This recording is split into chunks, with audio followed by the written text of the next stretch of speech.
Hi there, and welcome to your weekly muse. And with this being the month of Save the Boobies, I thought I would muse about the breasts and the fourth chakra. So for women to truly love themselves, they have to love and accept their breasts. They don't define who we are, but are definitely a part of us. Fry sauce 7 grits, hashtag love your boobs, love yourself. And if you're new to my musing show, please subscribe to my page or even my YouTube channel, What's Up Tonya D on Facebook or just Tonya D on YouTube. And I muse about different things weekly.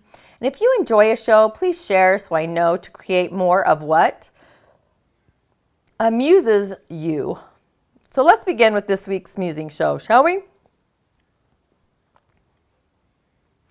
So when you hear the word healthcare, what do you think of? Basically, you think of doctors, medical testing, clinics, hospitals, right? So conventional Western medicine equates healthcare with disease screening or early diagnosis. And this kind of healthcare exists in a culture of fear that for most of us can be summarized as, we haven't found anything wrong yet, but we will. Come back every year and we'll keep looking until we find something.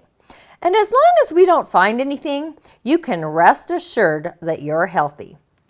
The truth is that instead of actually preventing anything, modern Western medicine is ingenious and miraculous at saving lives and treating emergencies, and that's a great thing if you're having a heart attack. But this mindset, which works so well at solving acute problems, is singularly ill-suited at helping us live vibrantly, healthy, and disease-free lives, or helping us return to health after an enemy has been cut, burned, or poisoned out of our bodies. It's also mystifying when a patient's symptoms persist after the patient is put through a battery of tests that all come back as normal. So as a patient and as a unique human being or person, you know when you're healthy. You also know when your healthcare provider hasn't gotten to the root of your problem and is simply prescribing drugs to mask your symptoms. Thankfully, you can own and operate your own state of health completely and fully by understanding the energy systems, the subtle body, and the centers known as the chakras, which are my fave. So these specific centers are the subtle organs of your body's energy system, and they correspond with and affect 7 specific energy centers in your physical body, but there's also more outside of your body too. So they connect your nerves, your hormones, and your emotions, your thoughts, and so much more.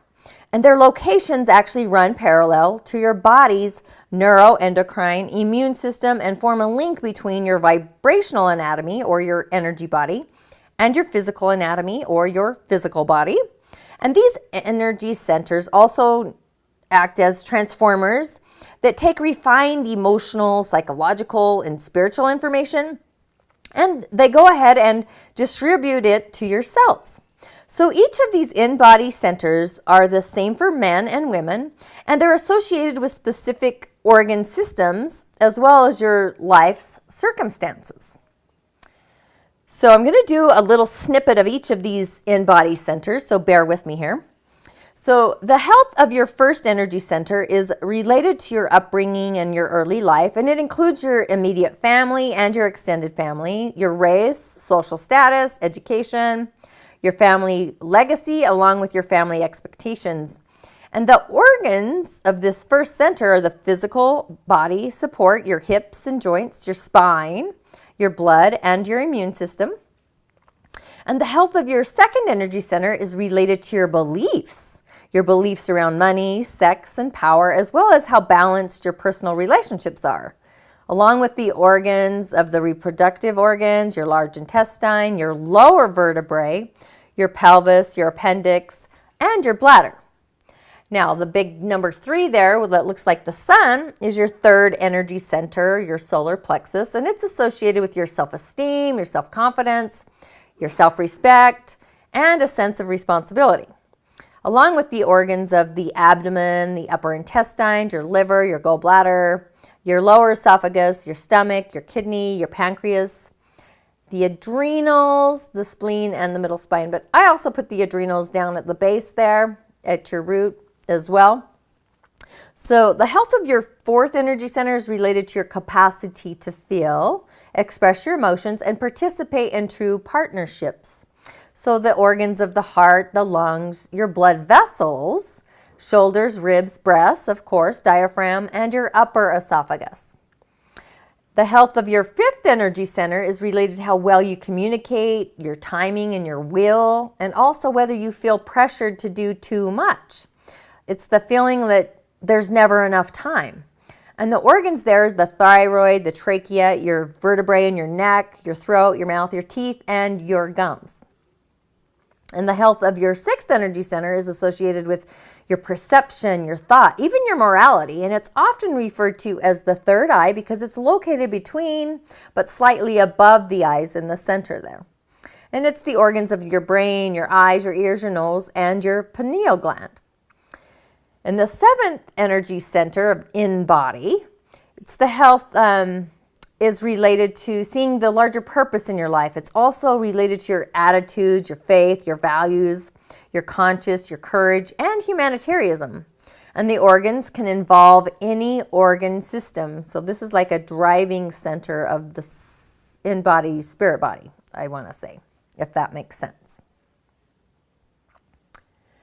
So if you look at these energy centers as the key areas in which emotions manifest in the physical body, you can begin to grasp how cultural experiences of wounding or affirmation may have psychological and emotional consequences that are set up for either health or for health problems. But whether you perceive them as literal places in the body or as metaphoric ones, they can help you activate the mind-body connections your body needs to actually help you heal.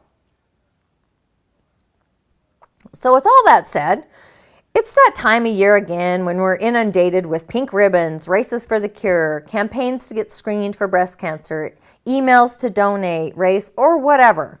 We also hear the tragic stories of breast cancer striking young women. We see statistics stating that breast cancer affects 1 in 8 women and is the number 2 cancer killer of women. And we're taught that to stay healthy, we must be on this seek and destroy mission filled with tests, treatments, and all this technology, which is great on one aspect. So this is the traditional Western medicine approach, but it's in this mindset, which works so well at solving acute problems, it's singularly ill-suited at helping us live vibrantly, healthy, disease-free lives, or helping us return to health after an enemy has been cut, burned, or even poisoned out of our bodies. So one reason that I truly dislike this approach is because our bodies are dynamic, breasts too, and they are always changing and have an innate intelligence towards achieving balance and health. That's why you hear so many stories of spontaneous remission for breast cancers disappearing on their own, along with other diseases too. As such, I want to offer you another way to look at your breasts and create breast health through the fourth energetic center. And this fourth energetic center and your breasts. So each chakra supplies life energy to its corresponding organ. And the fourth is all about nourishing and caring for ourselves and also for others. And when it's balanced, this energy keeps all the organs of this fourth center healthy. This includes the heart, the lungs, the upper spine, shoulders, and of course it also includes the breasts. So the breasts are the most fundamental form and representation of maternal love and nourishment. But the love that makes maternal nurturance so life-affirming must be replenished regularly. Otherwise, it leads to these health problems in the organs of this fourth energy center, the chakras, anahata, often including the breasts. So, when a woman puts her own personal and emotional needs on the back burner or forgets entirely that she even has them, which our culture has programmed us to do for a millennium, the energy of her fourth chakra or center inevitably becomes diminished by resentment, anger, grief, longing, pining for contact, and even pure fatigue. This is the energy pattern that invites breast, shoulder, heart, and lung problems. And diseases in those areas cause the majority of deaths and disabilities in women, including breast cancer and heart disease. But male breast cancer is also on the rise, which I think is fascinating. So, emotional patterns of disease. While Western medicine focuses on the genetics of breast cancer, they're defined emotional patterns that contribute to diseases of the breast. And the fourth energy center, also called the heart chakra or anahata, is one of your emotional centers or your relation center or relational. And if there are emotional patterns you're holding on to that are not supporting you, this can set the stage for illness in these organs. Also, when you're able to recognize these patterns and release them, you go ahead and you set the stage for health. The emotional patterns that are associated with breast disease include anger, resentment, grief, bitterness, over-caring for others, the inability or refusal to care for or nourish yourself, an unwillingness to forgive, not feeling you can trust others, or even lacking hope. Of course, we all go through periods where we experience all of these emotions, but it's when they're held onto for long periods of time that these emotions, patterns, and beliefs create this crazy imbalance. And Louise Hay, she actually attributed her cervical cancer to her own anger and resentment about being raped as a child. And she healed herself by letting go of this long-held emotional pattern. FYI, the fourth center or high heart and the second center, your sacral, the home to the female sexual organs, also called the lower heart, are uniquely intercorrelated. And so while the energy patterns of breast cancer and cancers of the uterus and the cervix, they're different, but when the low heart energy is blocked through rape, abuse, or being taught that nice girls don't enjoy sex, the high heart is also affected. So, how to engage this fourth energy center for healing when the center of energy is not flowing?